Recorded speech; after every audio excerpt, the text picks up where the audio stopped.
ఇంకేమంటాడు, పైనున్న వాటి మీదనే కానీ భూ సంబంధమైన వాటి మీద మనసు పెట్టకుండా. ఏలైనగా, ఎందుకంటే మీరు మృతి పొందారు, లోకపరంగా మీరు మృతి పొందారు, లోక సంబంధమైన వాటి విషయంలో మీరు మృతి పొందారు. కాబట్టి లోక సంబంధమైన వాటిని చూసినప్పుడు నువ్వేం చేయాలి? అసహించుకోవాలి. వద్దు, వీటి వల్ల నాకు ఉపయోగం లేదు, నాకు ఉపయోగకరమైనది జుంటి తేనె దారల కంటే మధురమైనది దేవుని వాక్యం. నాకు వాక్యం ఉంటే చాలు.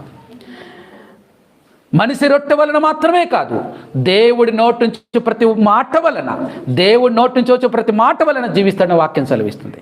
అంటే నీకు కావాల్సింది ఏంటి?